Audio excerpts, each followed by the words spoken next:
What does this year look like specifically in terms of what healthcare is trying to do, and what's working and what's maybe not working at this point? I read somewhere the other day, I used to say that we're in like the 376th day of March, but I read something even better, that we're actually in the 5th year of 2020. So I don't know, this year is like fairly upside down. Things keep changing, but a few things I think remain pretty clear as to what healthcare organizations are trying to do just around security. I think there's been a big shift, and it's happened over a period of time, but this year I think it's really accelerated it, where this notion around protecting the perimeter and focusing on the data center related technologies for security, I think has changed. The mindset has changed, and David can correct me here as we go along, but I think that this focus around the new perimeter being identity, being the person, being the endpoints, really with the focus on those seem to be the easiest ways in. Like if you study any of these malware related attacks or any of the attacks, SolarWinds one aside, a lot of them are starting from straight phishing, right? So these are things that get impacted or come in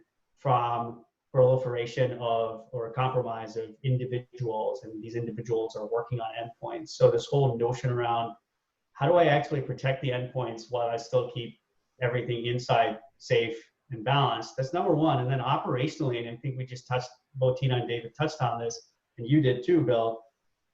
Operationally, given this sort of smorgasbord or hodgepodge or whatever you want to call it of all these tools and technologies and capabilities and applications that we have inside of healthcare that have to be very carefully orchestrated and balanced, you add something else on and it's just a little bit off kilter, and it kind of like breaks the whole balance, and now suddenly you have performance issues or your application doesn't run. So then what's the standard answer is, my application should be exempt from AV. My application should be exempt from whatever because it's not going to work if you don't do that.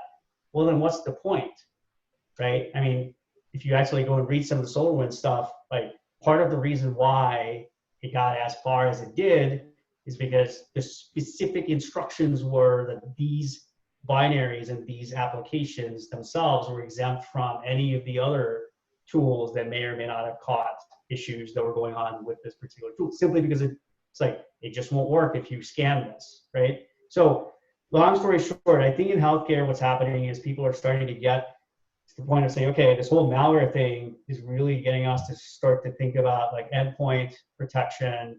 We have to do that, but we have to do it in a way that doesn't break everything else. And we have to be able to operationally manage it. And we really need something that's not going to completely crush the environment. So that's kind of how I see it.